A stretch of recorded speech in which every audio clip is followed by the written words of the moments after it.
Magandang gabi po sa inyong lahat at pinupuri ko po ang Panginoon sa gabi ito at tayo po ay dadako na naman po sa ating paksahan, ating pag-usapan sa gabi pong ito. At kamusta naman po kayo dyan? At alam po ay nawa po ay wala pinsawang makinig po sa aming pangangaral sa inyo sa gabing ito. So ang paksa po natin pag-usapan ay walang iba yung tinatawag na mga ugali ng isang Kristiyano. Ibig sabihin, ito yung tinatawag na ethics na kinakailangan makita po sa buhay ng bawat Kristiyano. Ang tanong po ay, matured ka na ba? Yan pang tatalakayin po natin sa gabi po ito. Ito po ay nakapalo po sa aklat po ng tinatawag na Santiago. Ito po ay napagandang aklat dahil na tumatalakay po sa mga praktikal na asa na dapat taglayin ng isang Kristiyano tungo sa pagiging matured.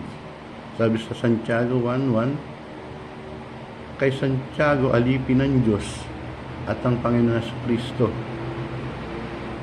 Pinapahugot ko ang pagbati sa mga hinirang ng Diyos, mga hinirang na nasa iba't ibang bansa. Hindi magkakaila na ang number one na ugat ng mga problema sa mundo ay ang immaturity. Marami ang mga mag-asawang naghihiwalay dahil sa immaturity. Umaakto na para mga bata at hindi sa akmang edad ng bawat isa. Sabi po sa Hebrews chapter 6:1, kaya iwanan natin ang mga pasimulang aralin tungkol kay Kristo at magpatuloy tayo na lumago. Paano ba natin susukatin ang maturity? Paano ba natin malalaman kung isang Kristiyano ay matured na? Tignan po natin ang ilang mga obserbasyon kung ang mga bagay na maling basehan po tungkol po sa maturity. Unang-una po ito sa tinatawag po sa age po o sa edad po. Ang paglago ay hindi nakabase sa edad. May mga taong tumatanda pero hindi nagtatanda. Tumatandang paurong, ang tawag natin mga taong bata sa edad pero matanda ang pangunawa. May mga taong matanda sa edad pero ang pag-iisip ay tulad ng isang bata. Makitid ang utak, hindi nasusukat ang paglago sa kung gaano ka nakatagal na dumadalo sa church. Ang hirap nga pong minsan intindi ng mga taong matanda na sa edad pero hindi sa gawi. Pangalawa po, yung tinatawag na appearance o tinatawag na panlabas na anyo o tinatawag na itsura. Diyan po tayo bumabatay minsan. Ang paglago ay hindi nakabase sa panlabas na anyo. May mga taong mukhang mga matatanda pero bata pa lang. May mga taong ding mukhang bata pero matanda na pala. Ang paglago ay pagiging mature, hindi makukuha sa panlabas na anyo. Hindi ito nakabase sa ating mga mukha. Yung iba sa loob ng church, pagkikinggan parang mature na. Pagka nakita mo kung paano sila magpuri, sumayaw, umiyak sa panlabas na anyo, parang mature. Pero nung dumaan ang pagsubok, bumagsak kasi sa itsurang mature pero hindi pa pala. Pangatlo po, yung tinatawag na basyan po, yung tinatawag na achievement. Mga narating o nakamit natin sa buhay. Ang paglago po ay hindi nakabase sa achievement o narating natin sa buhay po natin. May mga taong marami ang narating sa buhay pero hindi rin pala matured. Hindi nakabase ang paglago ng mga nakamit natin o narating natin sa ating buhay. Hindi ibig sabihin na marami ka na na-achieve, na-accomplish, na nakamtam na narating na sa buhay, ang matured ka na. Pang-apat po, yung tinatawag na academic o ang mga napag-aralan po natin. Ang paglago ay hindi binabase kung ilang degree ang nakuha mo o ilang kurso ang natapos mo. May mga taong ganito, akala nila mas maraming pinag-aralan, mas re-respetuhin sila ng tao. Minsan nga, ang naging kapulaan pa natin, kung marami na tayong academic o pinag-aralan, tapos hindi na-abless ang buhay natin sa iba, di ba? Hindi ibig sabihin ay huwag ka nang mag-aral, no? Ang dahil nga kaya tayo nag-aaral ay para dapat lalo tayong mahasa. Ang isang mahusay na pakikitungo sa iba ay pakipagkapwa sa tao. Panglimang dahilan po, yung tinatawag na attitude o tinatawag na asal o pag-uugali. Ang paglago ay hindi nakabase sa pag-uugali.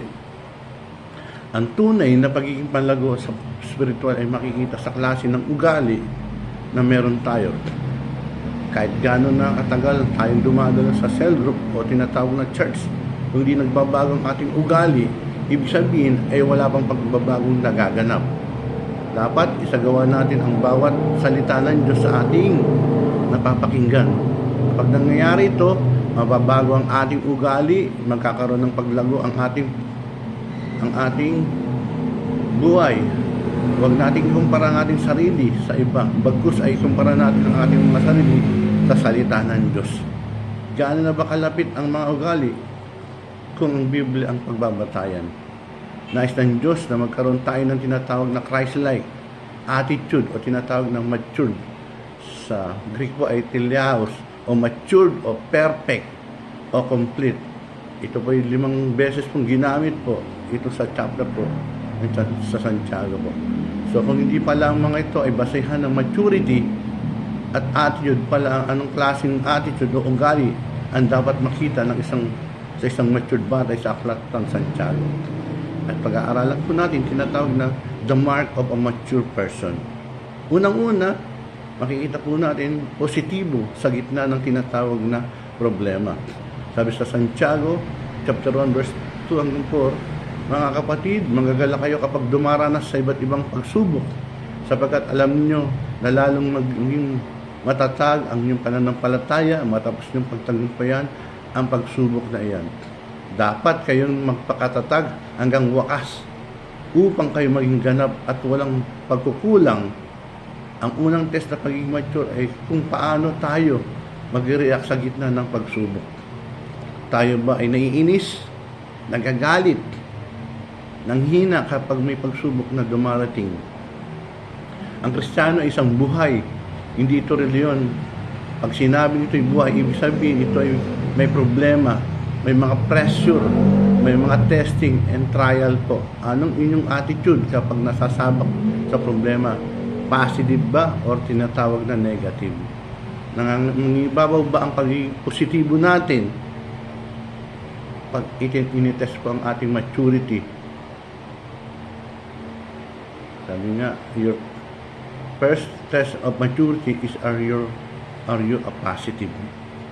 Pangalawa po, tinatawag na sensitibo sa iba. Ibig sabihin, sensitive sa mga needs po ng pangangailangan ng iba. Sabi sa Santiago 2:8, mabuti ang inyong ginagawa kung tinutupad nyo ang kautosang binigay sa inyong Diyos na sinasaad sa kasulatan. Ibigin mo ang kapwa gaya ng inyong sarili. Naging specific nga po si Santiago sa pag-pinpoint ng mga hindi dapat. O huwag kayong magkaroon ng favoritism. Huwag insultin ang mga tao ay sa James chapter 2 verse 1 to 6. Pangalawa test ng maturity, unang-una is love. Paano mo tratuin ng ibang tao? Si Paul nga ang sabi niya, maipagsalita man ako ng ibang wika, maialay ko man ang aking buhay, magawa ko man ang lahat, kung wala akong pag-ibig sa iba, wala ang kwenta. Sa Mateo 25, sabi ni Jesus, sa Judgment Day, sabi ni Lord, ako'y nagutom, binigyan mo ako ng makakain. Ako'y nauuwaw, pinainom ako'y walang kasuotan. Binigyan ng balabal, ako'y nasa kulungan. Yung dinalaw, kailan Lord, ano man ang inyong ginagawa sa mga maliliit na ito, ay ginawa nyo rin sa akin. It's interesting to me that in the Matthew 25, judgment, the one thing will be judged for is how we treated other people, or not how many Bible verses we knew, how many times we were in the church, not how great a reputation we had as a Christian leader, but how we treated other people. Yan po. Pangatlo, marunong mag-control sa mga sinasabi. Ayon po sa Santiago Kabanata 3, talatang 2 po, tayong lahat ay malimit nagkamali. Ang sino mang hindi nagkakamali sa kanyang panalita ay isang taong ganap at marunong magpigil sa sarili. Siya ay marunong magpigil sa kanyang dila.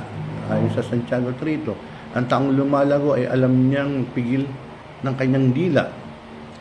Nag-iisip muna siya bago siya magsalita. Iniisip muna niya kung makakatulong ba o makasira ang anumang salitang lalabas sa kanyang bibig. Alam ng isang taong lumalago kung kailan siya dapat tumigil magsalita. Bago natin ilabas ang isang salita sa ating bibig, pagkaisipin muna natin ito. Ba'y makakasakit ng damdamin ng iba? Makakabilis sa iba? Ang mature na Kristiyano ay nag-iisip bago sabihin.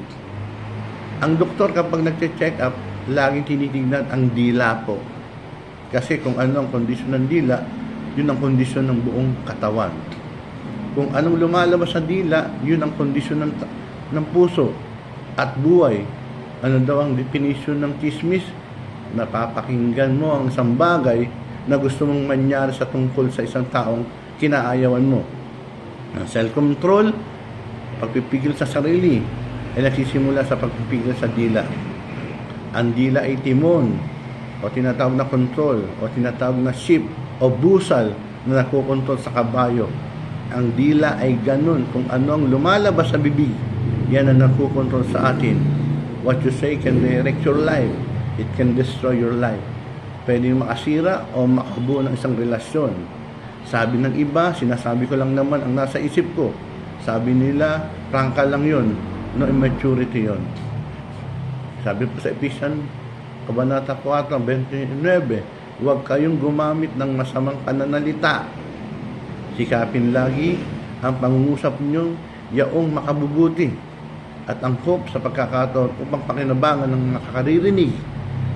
Kahit gaano pang sabihin at sukatin ang isang mabisang paraan para makita ang maturity ng isang mananampalataya at kung paano niya pigilin ang kanyang dila.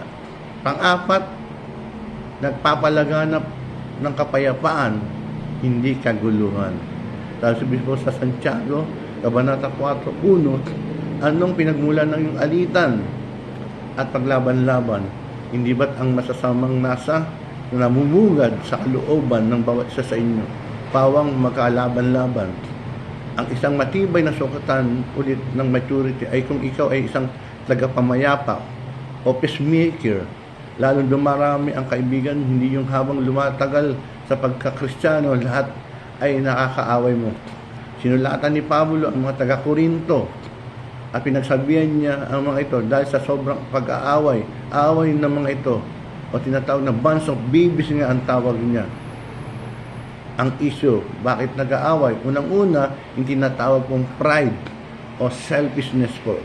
Sabi sa Santiago, Kabanata 4, talatang 3 po, humingi man kayo, wala rin kayo matatanggap sapagkat masama ang inyong layunin. Humingi kayo upang gamitin sa kalayawan. Yan ang unang reason kung bakit may pagkaaway-away.